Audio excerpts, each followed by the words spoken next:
Can I have your attention, please? Thank you.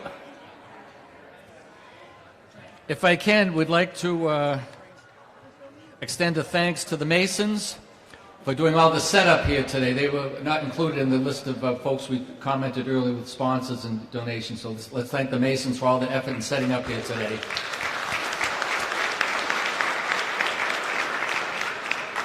And I'm told that on this special day we have a birthday person in the group. We have Abel Clark, who's 34 years old. Abel, come up and get your cake, please.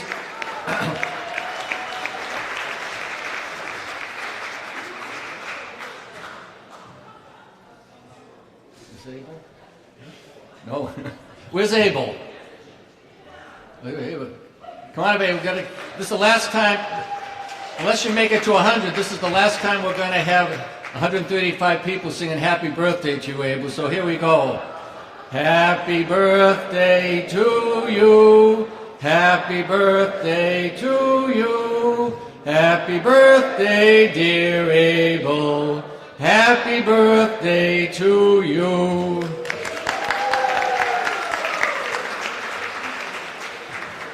Well, now it's time for the entertainment segment of our gathering here today.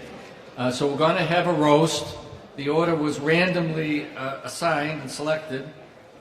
We're going to start off with Ken Shader, longtime chairperson of the Holliston Finance Committee. Ken?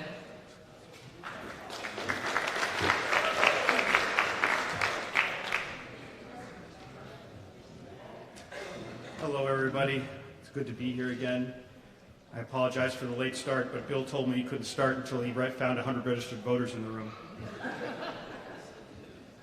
I also want to give thanks before I get started to Bobby Blair for doing his best Foster Brooks imitation. So here we are, St. Patrick's Day. As most of you know, I'm not Irish, which is why I don't usually wear green. I mean, this is the best I could do, and as I said, the reason I don't wear this is because I got paint on it years ago. Other than this, and this isn't even traditional Irish green, so I don't think I own anything that's even traditional Irish green. My biggest issue with St. Patrick's Day is really the food. I'm not a fan of corned beef or cabbage, and actually during the budget season I'm a big fan of cabbage, but unfortunately the town doesn't have it.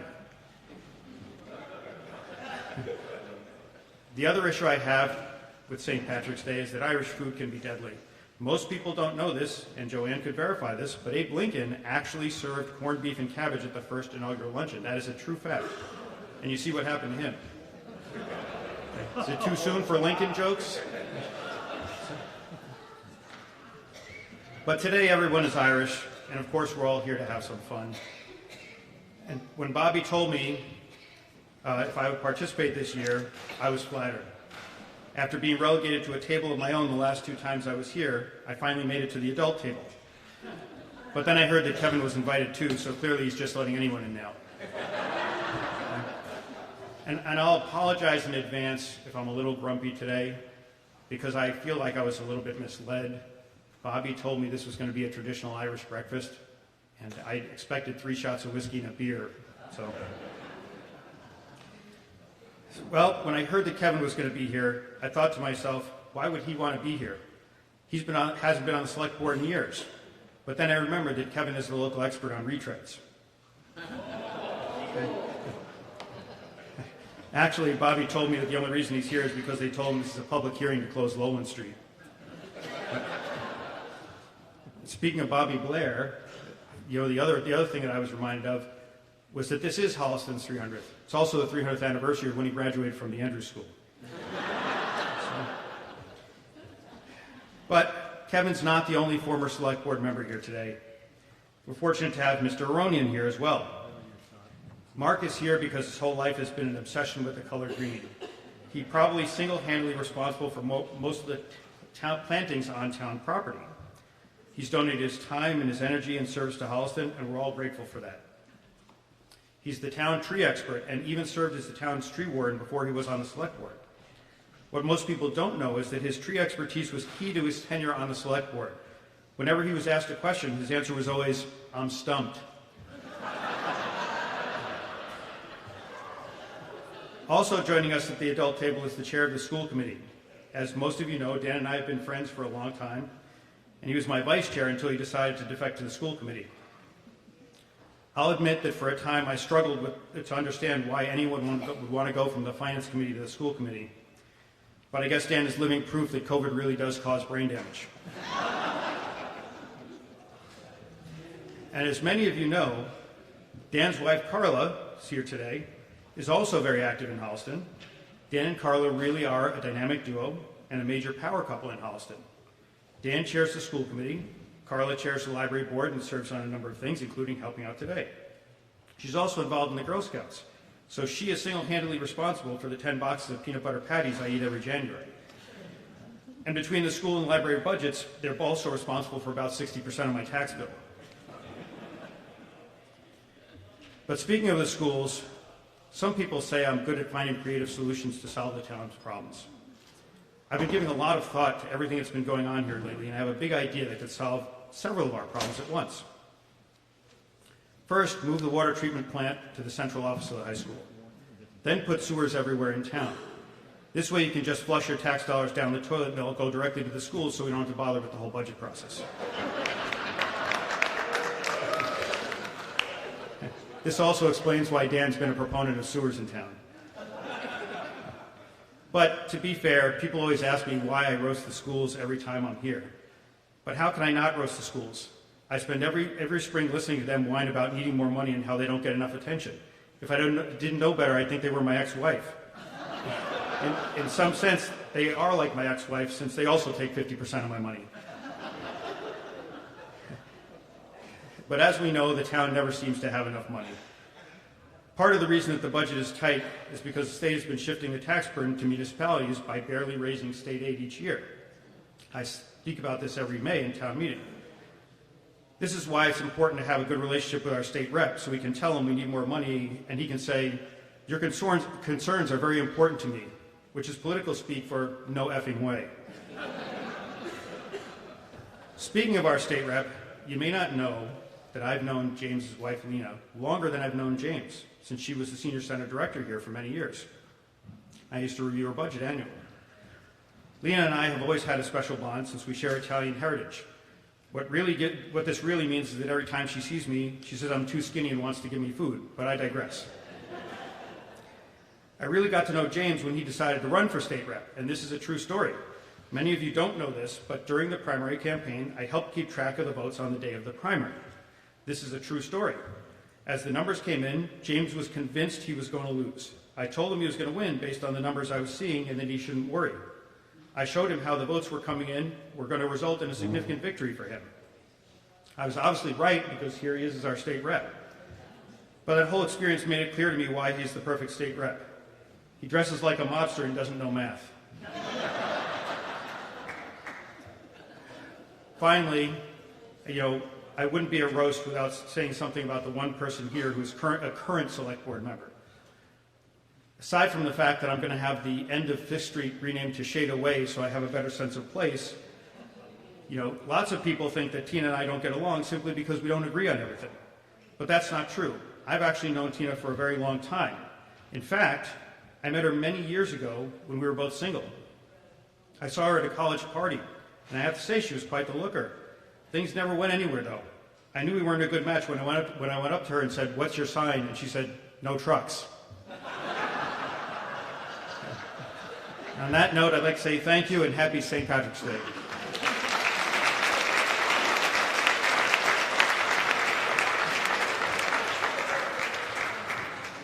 Well, in order to allow for a quick and timely response, I'm going to change the batting order that we had listed in the program, and I'm going to call on our current selectwoman, Tina Hine, please. Thank you.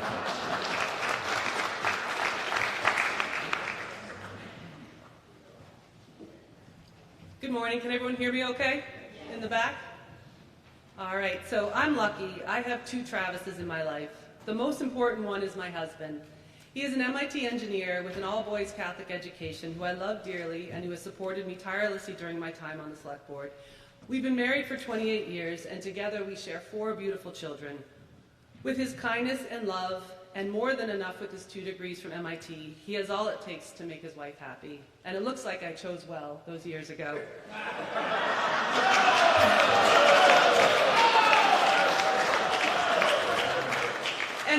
the other Travis. He's okay too. It was my husband Travis who suggested that I watch a recording of the last St. Patrick's Day roast to better prepare myself for today. However, after following that advice, I'm now rethinking our entire relationship. Like seriously, we might not make it to 29 years. I mean, what a way to take the mickey out of me before my first time up here. I watched the entire 2018 roast, and wow. Did you see James Marsden back then? He sang and played guitar like a true Irish traveler. He had the entire room laughing with tears in their eyes. It was quite the performance, of the likes not seen since COVID turned the world upside down as we know it and I got elected. Obviously, I am no Jay Marsden. I don't have his good looks or his law degree, and I definitely don't have his fan base over on the Finance Committee. So I had to take a different approach to be up here right now, use a different sort of humor that is a bit more reflective of the journey I've been on since 2019. I hope you enjoy me sharing some observations from my past 5 years on the Select Board. I'm glad some zingers were thrown already, because here goes. People say that I'm tall, but before I joined the Select Board, I only thought I was tall. Now I know that I am, and boy, there are a lot of short, bald men in town.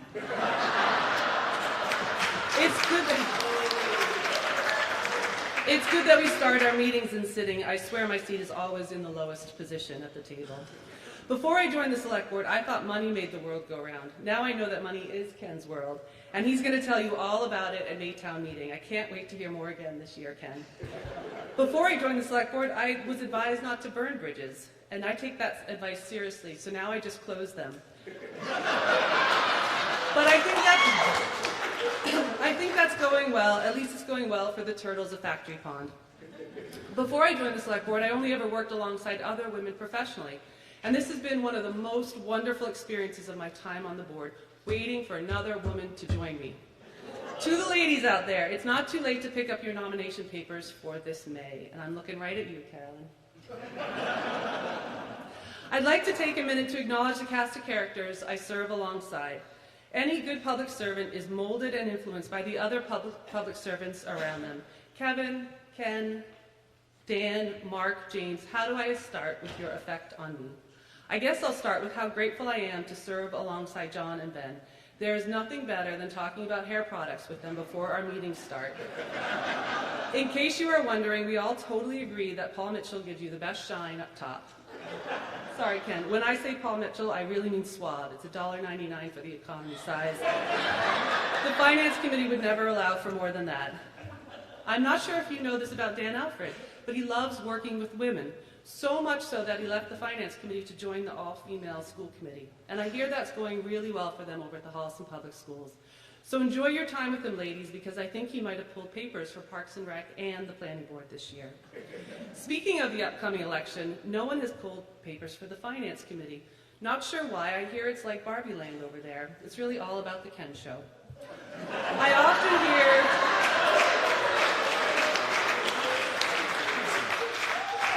often hear that my voice is soft during public speaking, so you've got to love Dan's boisterous, loud personality. It cuts right through the noise of all the trucks going by outside. I really appreciate that about him. I also really appreciate Ben's appreciation of everyone. He is a gentle soul and a kind person, among the very best of all of us. Speaking of gentle souls, John is an absolute pussycat, a kitten among men. It's hard sometimes to have to be the aggressive one on the board, but John gives me plenty of space to fully express myself in that way. He's been a true mentor to me. This feels like a good time to pause and highlight some of the work from my time on the Select Board. People might think that the hardest part of the role is doing hair and makeup before the meetings, but really there's much, much more to it. I mean, it took real effort to put all those new sidewalks in Mudville. I'm especially proud of all the progress the board has made on traffic management. If you look at Mass DOT traffic data, you can see just how much traffic conditions have improved here in Holliston, but don't trust me or the data. Just ask Bob Nemeth on Facebook. There's a lot of good information out there to be found about the good work done by the Select Board on Facebook. I'm glad to see everyone here today pack the house. I see that many of you drove cars here to get here today. I'm impressed you made it. It sure looks like we need to do a better job closing roads. This was way too easy for you. Seriously though, thank you to Bobby Blair for inviting me to be up here. I'm grateful to share this stage with all the hardworking, dedicated elected officials, past and present, up here with me. May the road always rise up to meet you in your service to this amazing 300-year-old town. Happy St. Patrick's Day to you all.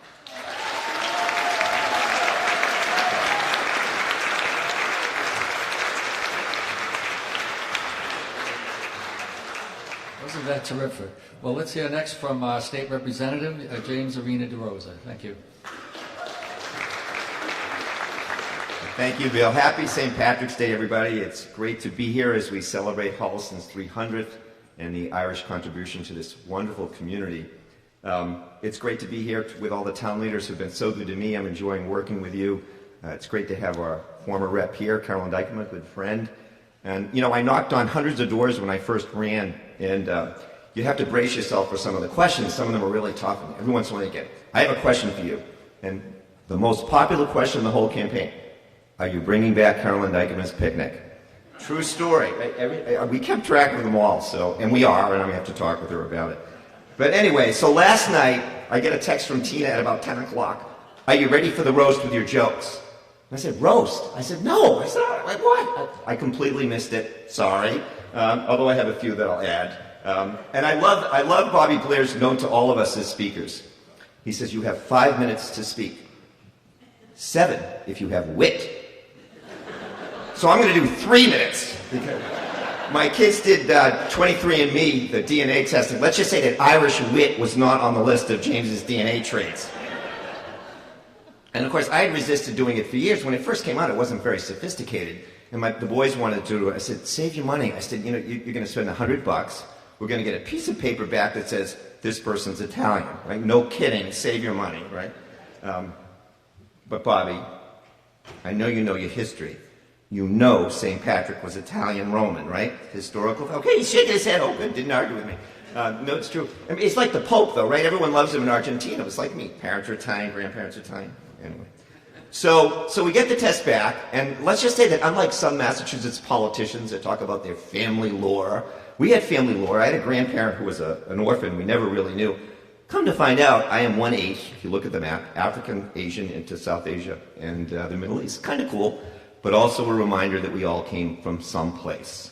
And I'm not going to get political. What's going on the border is a disaster, but we need to be good to immigrants and treat everyone with respect. And Joanne talked about this a little bit, about the Irish immigrants. There's a great monument in Holliston, notwithstanding the tribute to baseball on Bobby's front lawn. I love Bobby. We share a birthday, and I came from Walpole where the fireworks were on my birthday, talk about ego all my life. Then I come here, we have big parties on Mudville on my birthday. I'm like, this is great. But anyway, there's a little monument on the corner of Exchange and Union, and it reminds us that here in Holliston, at one point in time, more shoes and boots were built than anywhere in the entire country. We had a thriving manufacturing economy, and it was recent Irish immigrants who were the backbone of that economy, right? The Irish are a remarkable story. Came to this country mostly with nothing, came from the tragedy of the famine, a lot of them, and within 100 years had helped elect one of our own beloved Jack Kennedy as President of the United States, one of their own. What an amazing story that they went through. And I have so much respect for Irish politicians that remember their past. The tobacco spitters in the South used to yell at Tip O'Neill during the 60s and civil rights. He used to say, why do you care so much about civil rights and those black people? He'd yell back, why do I care? I'll tell you why I care. No Irish need apply. I'm not going to let what happened to my people to happen to other people in America. We're better than that. We should treat everybody with dignity and respect. And I'll tell you one more quick tip story before I give up the mic. So I'm in Young Democrats in the early 80s, and some bright mind in our group says, let's invite Tip O'Neill, the Speaker of the House, to come and talk to our group. I'm like, sure. You know, let's get the third most powerful person in the world to hang out with some college kids. So we actually get a note back from the Speaker's office. They say, sure, he'll stop by on his way to the Cape. We'll get him there. So we're very excited. We're like in our 20s.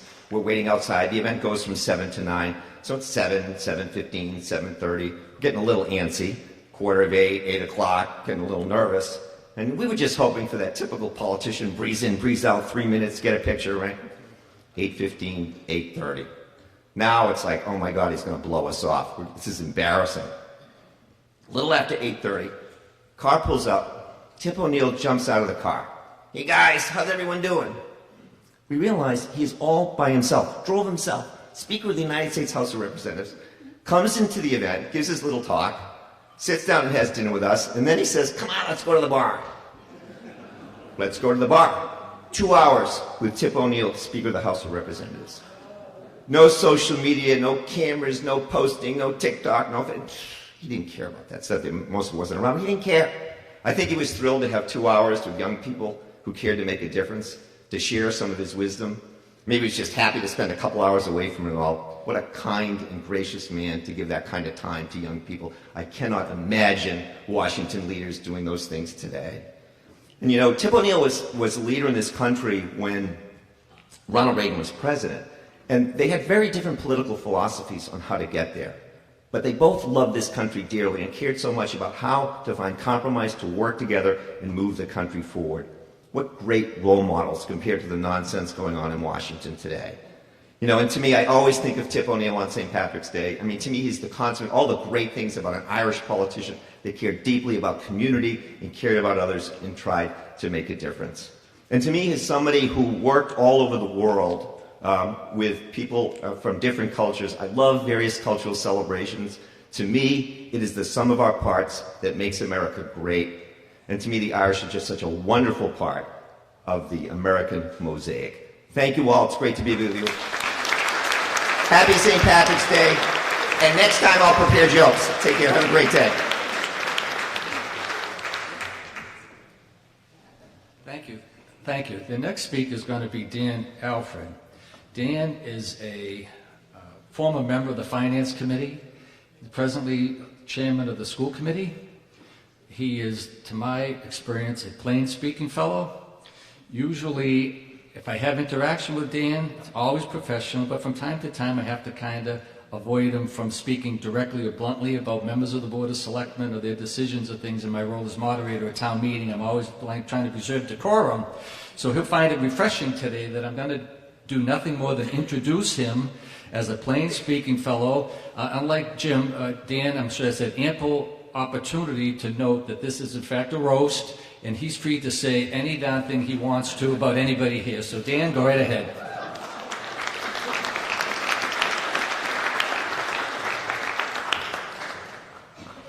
Thank you very much, Bill. It's nice to actually be recognized by you for once.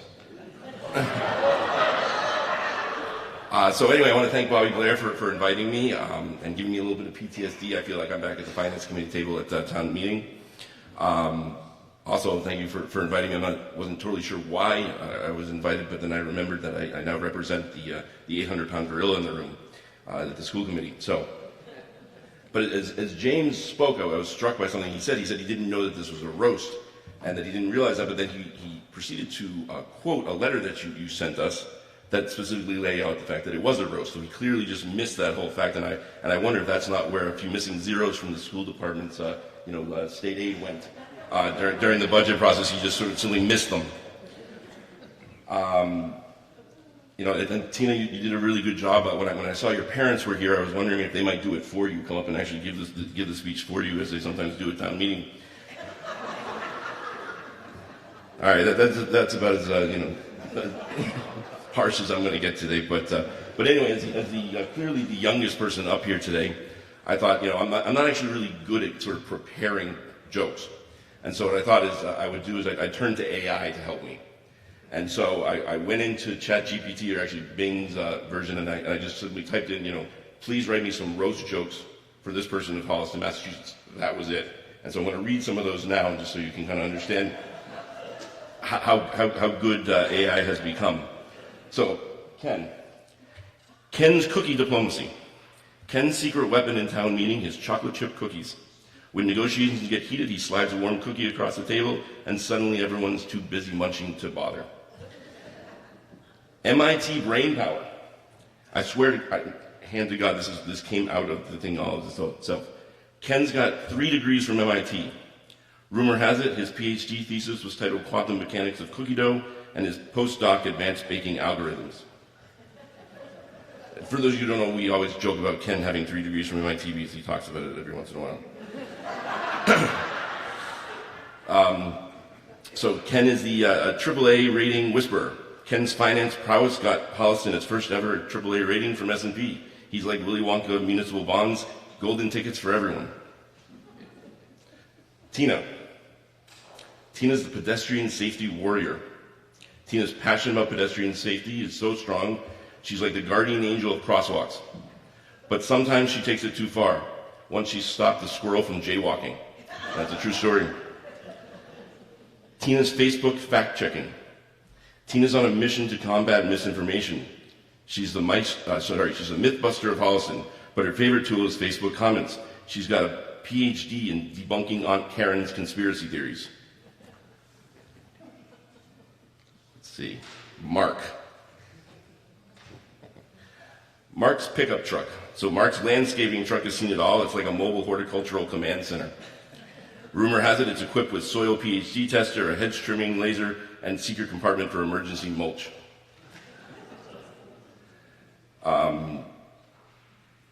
Carolyn only had one about you, which I know as a former politician probably surprises and upsets you, because we know how much attention politicians like. But the energy alchemist, Carolyn's transition from politics to solar energy industry is like a plot twist in a superhero movie. She's now Captain Solar, fighting climate change one sunbeam at a time. Her secret weapon, a pocket-sized solar panel. Okay, so that is the. Oh no, sorry, I get a couple of Kevin. Talking with Kevin is sometimes like GPS directions in a corn maze. Confusing, winding, and you're never quite sure if you'll ever get to the point.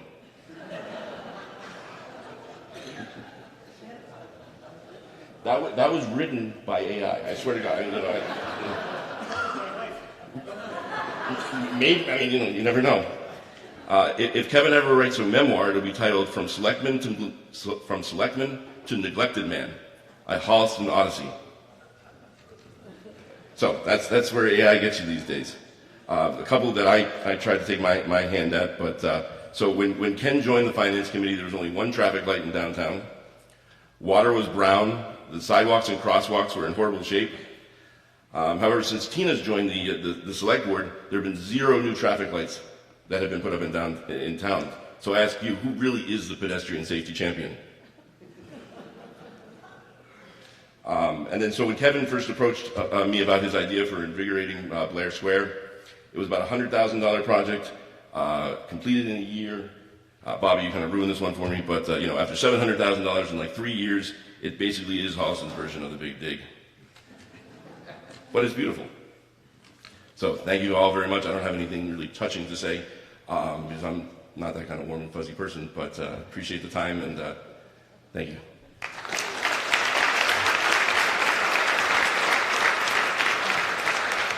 Very nice, Dan. Now we're going to hear from a true, not that we haven't had him already, a true gentleman, John Shanahan, who personifies Mudville baseball and his connection to that area of town. So John, come on up and share some thoughts with us, please. Thank you.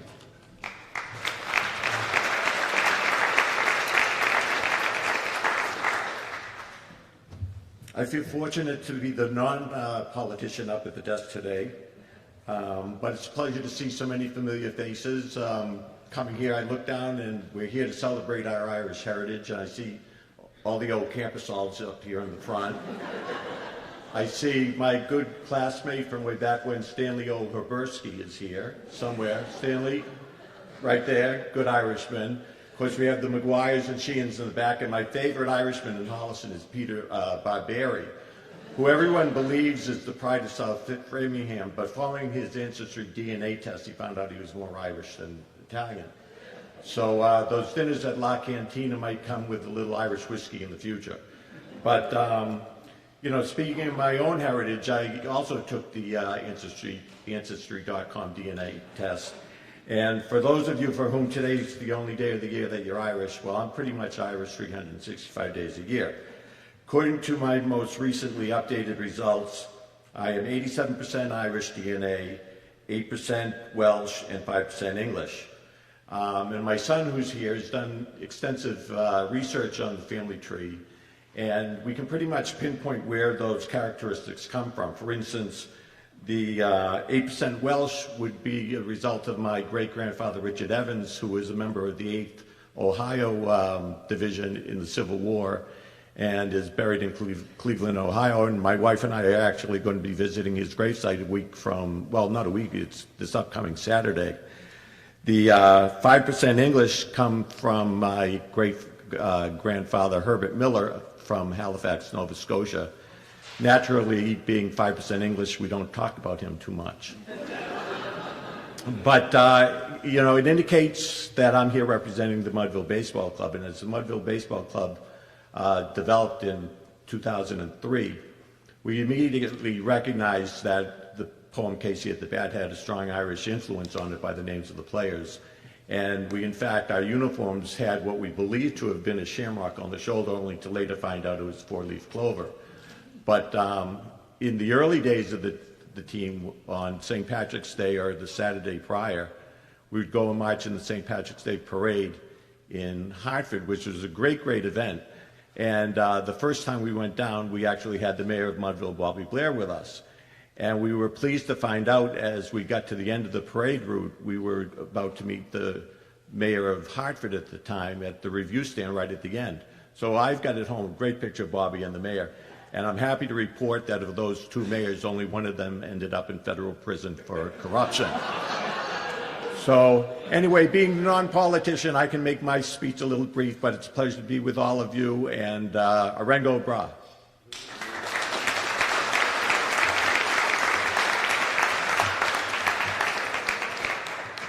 John, that's beautiful. The next speaker, I think, personifies the adage that some ascribe to here in Massachusetts, that we hate the legislature, but we love our state rep. And you wonder how it sounds incongruous, but I think that's kind of how it works out. It certainly is true here. There may be a number of us that from time to time lack confidence in the state rep, but I don't know if there's anybody in town that doesn't love Carolyn Dykema. So she's going to be our next roaster. Thank you.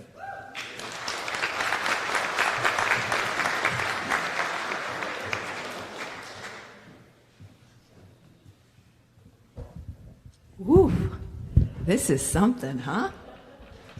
Bobby Blair, you got your roast. This is like some real roasted material. And I'm seeing a little relief on folks' faces out here, thinking like, I'm glad I'm not up there. So all of these are very familiar faces to everyone. I think everyone recognizes everybody up here. These are like the notables of Holliston. And everybody is like looking at me going like, who is that? God, like haven't seen, like she looks vaguely familiar, but like, I don't know. And then got one woman over here singing like, is she that woman from TikTok? I don't know. And then we got a couple over here, a guy's leaning over to his wife going, oh my God, I think that's Barbara Gardner. Is that Barbara Gardner? Barbara Gardner's here. Like, she's so close. So yeah, I'm Carolyn Dykema. I used to be your state rep before James. Phil did a terrific job filling the role, and I was really excited to be welcomed back to celebrate the 300th. And this is the first event of a massive celebration of our 300th anniversary here in Holliston, which is terrific. And I want to first just give a shout out to the team, the 300th committee and Bobby and everyone, Deb, that made this all possible. It's such an important thing. So can we give a round of applause to the team, please? This stuff doesn't happen on its own. It takes a lot of people and a lot of time and a lot of heart. So thank you all. So 300th anniversary, like, wow, that is amazing. Like, I can't even get my head around 300 years and like the change that's happened in Holliston in 300 years. Like, honestly, I can't even get my head around like what's happened in the last few years, never mind 300 years. So I thought I'd just share a couple of thoughts. So like downtown, we got like the Oddfellows building and Super got a whole new facelift. Looks awesome, doesn't it? Like, we got new paint, we got a new parking lot. It's terrific. And as my daughter Julie would say, she's like, that is bougie. Holliston is truly bougie. And then I thought like, well, yeah, someplace else got a facelift too. And I heard that we got a whole new entry to the industrial park. Did you guys hear that? I think it was like mentioned a few times today already.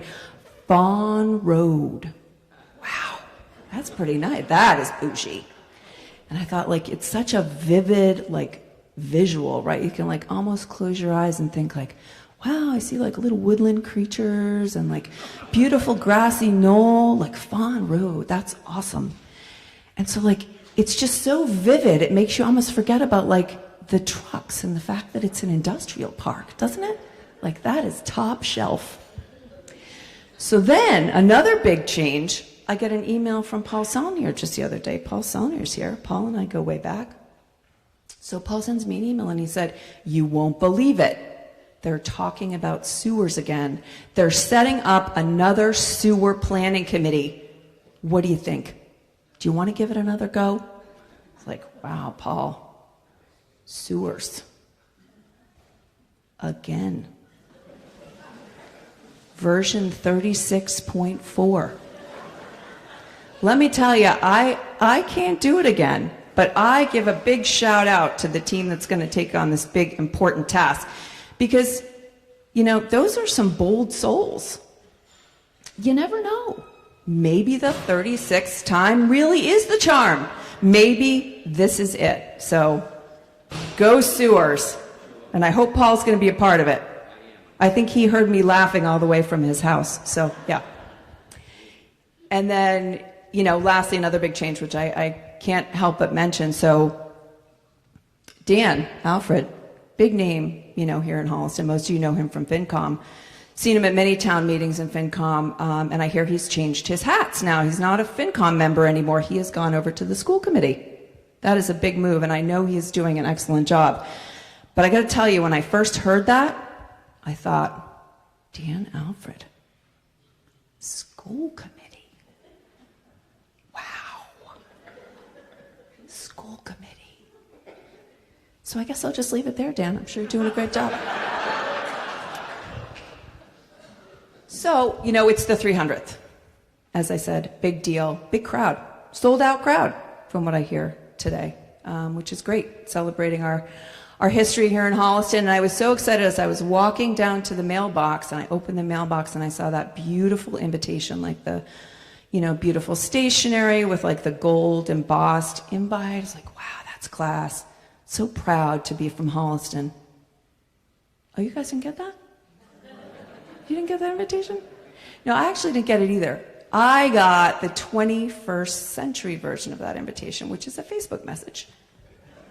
So I get the Facebook message from Bobby, who says, basically, hey stranger, we're doing the breakfast again. What do you think? You want to come roast or be roasted? Let me know. So that was my invitation to be here. Of course, like, how could I resist that? Like, of course I've got to go for Bobby. But then, of course, I've been in politics for a while, so my first thought is like, what's the angle here? Like, they want to get me in the room for something. Like, Bobby's got something up his sleeve. I don't know if I want to do this. And then my second thought was like, oh, they really want me to be there. They miss me. Yeah, I'm gonna go. And then my third thought was like, that's definitely not true. So then my fourth thought was like, I get it now. There's like a little light bulb went off over my head, and I was like, I know why Bobby wants me there. Bobby wants to hear his song. So was anybody here at the breakfast back in 2017? Yeah, so Bobby has a song. You may not know it. The mayor of Mudville, our Bobby Blair, has a song dedicated to him. And he wanted to hear it again for the 300th. So there was like, no way I was doing that again. So I've kind of cheated, and Bobby's a little upset with me, but I've decided to, instead of having like an imitation recreation and reproduction, which really wouldn't have done it, I decided to bring him the real thing. So on the 300th anniversary, who better to honor in town in Holliston than a man who is truly embodies the spirit of this community, has given so much back, and is our dear and favorite Mayor of Mudville, Bob Blair. So I'm going to give a shout out and a thank you to HCAT for making this possible, to step back in a little bit of time so we can celebrate and honor Bobby.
All right, guys, I am so sorry. I gave HCAT the wrong information and they have the wrong video.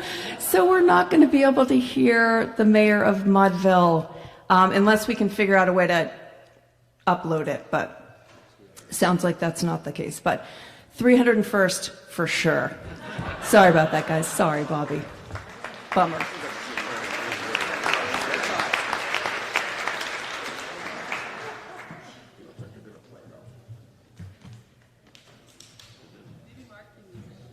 Maybe not. I'll be the wizard behind the screen. The next speaker, you've had referenced by several of the previous speakers. Kevin Conley is a former member of the Board of Selectmen, formerly active in the tire business, local citizen, dedicated. Again, another plain speaker, so let's see what he can add to this morning's festivities. Kevin?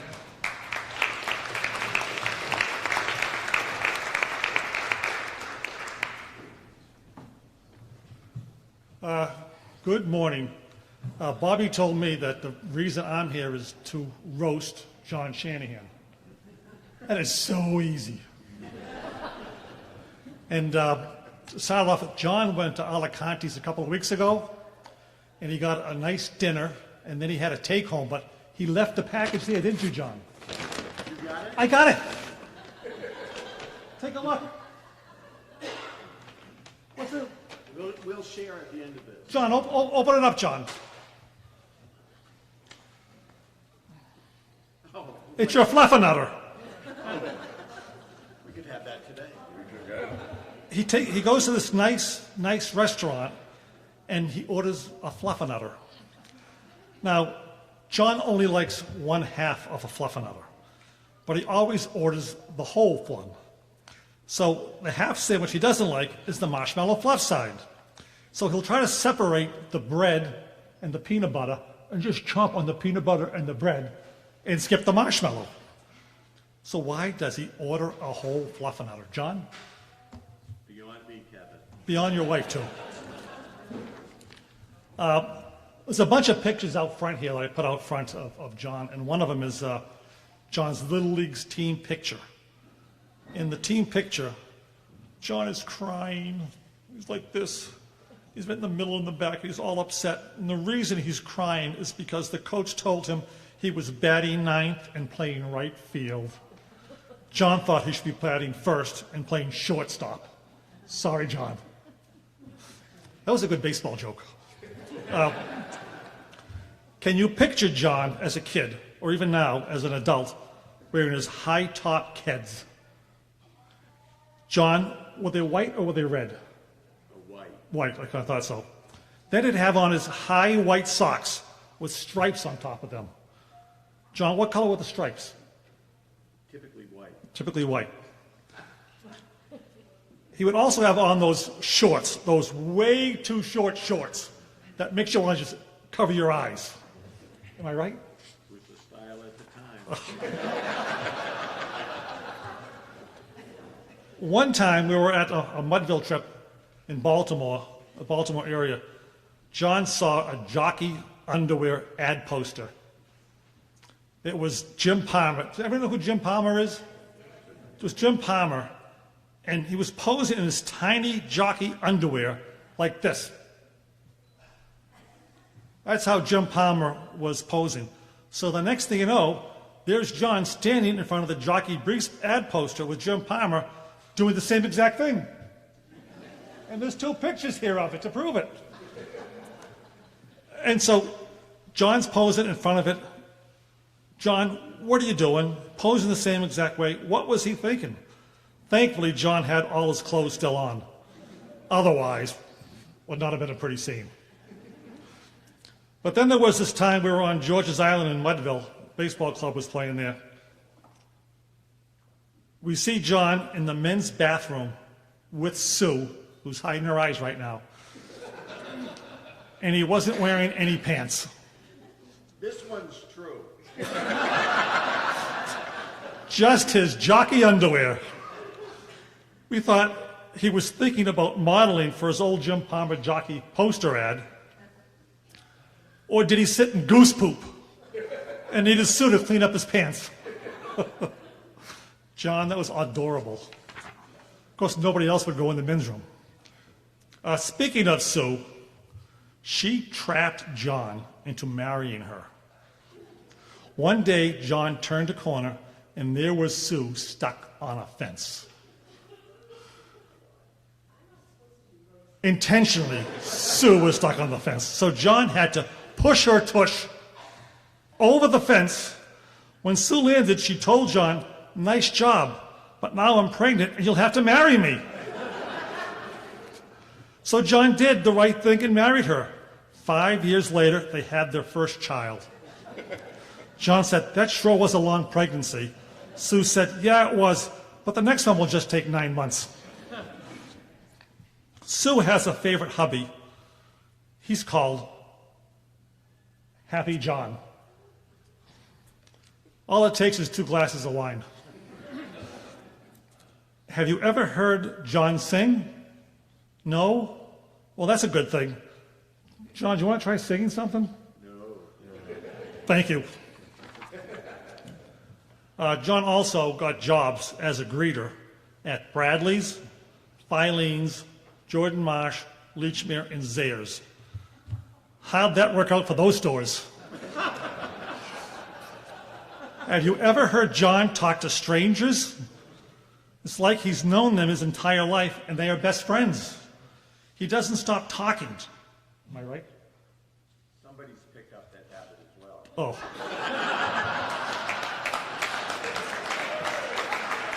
And he tries to prove the theory of 6 degrees of separation. So John can say, you know, so-and-so from so-and-so, and 6 degrees of separation, and occasionally he will make it within 6 degrees. That's amazing, John. Am I right? I'm working at it. Still. Superette and Fist wouldn't hire John as a greeter, but the Gulf Station did. How'd that work out for them?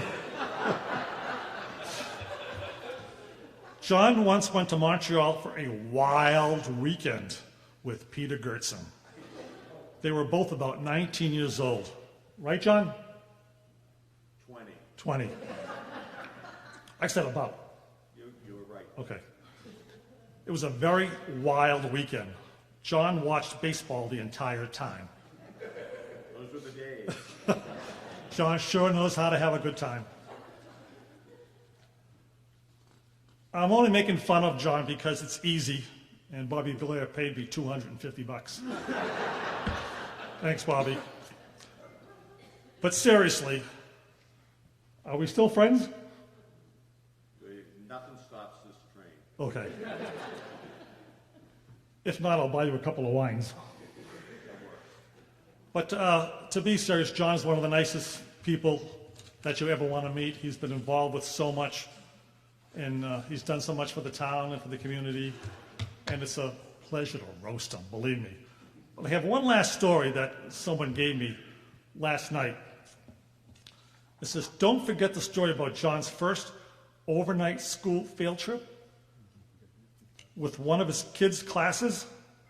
His roommate, whom he recently met, decided to short sheet John's bed. John then struggled for some time trying to get into his bed until he shouted out, "Did they make this bed for a midget?"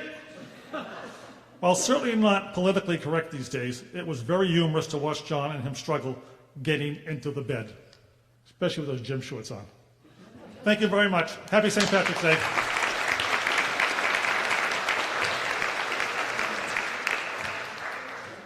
Thanks, Kevin. Now we're going to reach our final speaker this morning, Mark Aronian.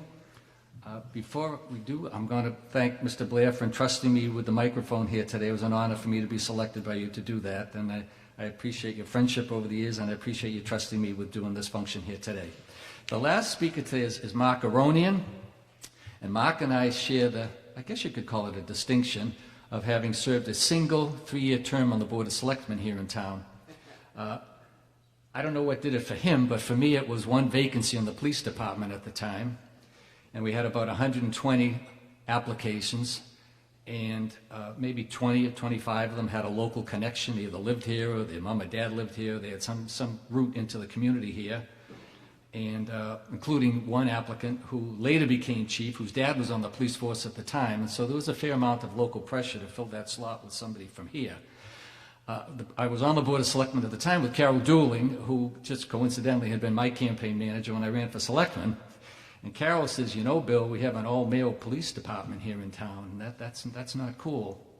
I just kind of looked at her and I said, well, Carol, it'd have to be a qualified applicant. I'm not going to go to in that direction unless we get a qualified applicant. Well, sure enough, we did get a qualified applicant, and she was a darn good applicant. She came out of Franklin, and she's still on the force now, and served with distinction. So as a result of that, I had at least 20 people or families that would cross the street rather than talk or look at me. And I said to myself, my work as a divorce lawyer is contentious enough. I make enough enemies for a living without doing it gratuitously. So I think I'm going to find some other way to serve the town. So I didn't run for re-election. Mark Aronian served the term. He didn't run for re-election. Maybe he'll touch on what prompted him to make that decision, or maybe he'll just shoot some arrows at the other folks here. So in advance of his comments, let me thank you all for attending here today and your attentiveness during the proceedings, and it's been a wonderful kickoff function, I guess, for the 300. So thank you. Mark?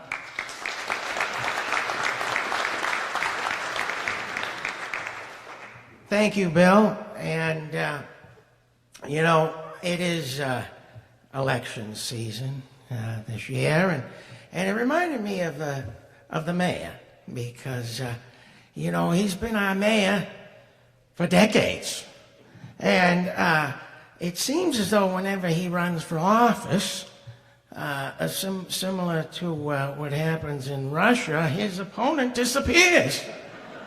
And I said, geez, mysteriously, they always do reappear after the election, and Bobby wins the election again easily. And now it's been so many decades, we've just lost count. But we did notice one thing when I was on the select board, that Bobby breaks rules. Yeah, he doesn't always do what you're supposed to do. And so we decided that, being the way things are today, we should talk to the Justice Department about all these matters, and they did hire a special counsel to look into Bobby's situation. And about 3 years later, we got this report back, you know. But we couldn't possibly stay awake that long to read it, so we just read the summary. And the summary says that Bobby willfully did make some mistakes, but that he's such a nice elderly gentleman, we're not going to charge him with anything. And he does have a selective memory too. Over here we have Dan Miley. Now, you know, have you ever gone to when he was on the finance committee? Did you ever have to go before Dan? That would be Dan Alfred. Dan Alfred. Yeah. Sorry. Miley's no longer with us. Well, there goes my memory. Well,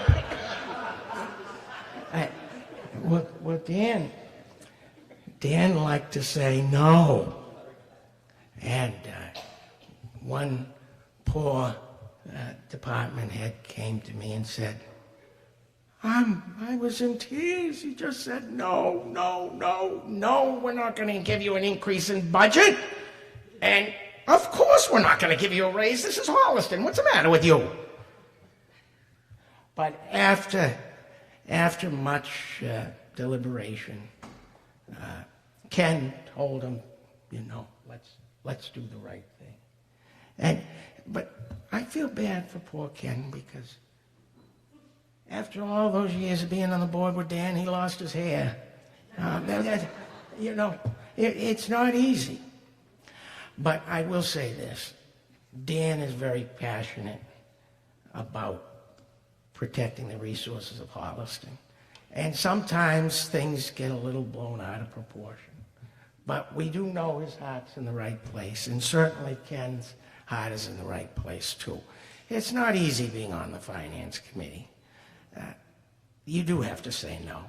But it can be a little trying sometimes to go before them and intimidating. But I think things are getting better. And then that reminds me of Ken's friend next to him, Kevin. He reminds me of our president. You know, he's always got his head up. He's looking around. He doesn't know where he's going. But luckily, he's got Martha to grab his arm and pull him the right direction. And we can't thank you enough, Martha.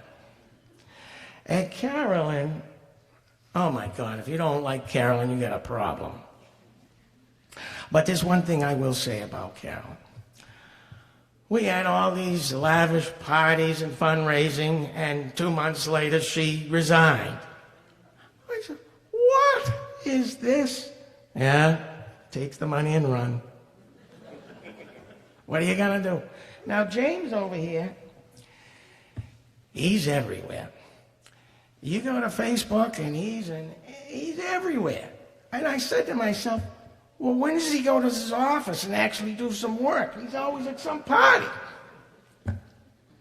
But he really does have a great heart. And he goes to all those things to try to show support. And he goes to everything. I don't care what it is, he is there. And he's trying to represent this community. Thank you, James. And John, well, you know, I feel bad for his wife because he'd rather be playing ball than going to work. And she has to rein him in. John, today is work, not ball. I got a few friends that golf, too. And then one of the wives said to me, you know, Mark, he's not here today. I said, well, I wanted to talk to him. I've got some carpentry. She said, well, it's Wednesday, Mark. I said, yeah? Isn't that a work day? She said, no, that's his golf day. He doesn't care if the house is on fire. He's going golfing. She says, can you picture that? She says, grown men chasing around a little white ball in a field all day. That's the way it goes when you play ball, I guess. And then there's the lovely Tina. Well, I'll tell you one thing about Tina.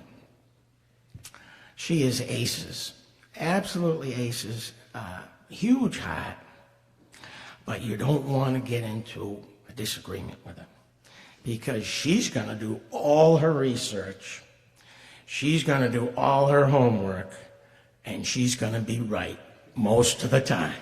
Thank you all, folks.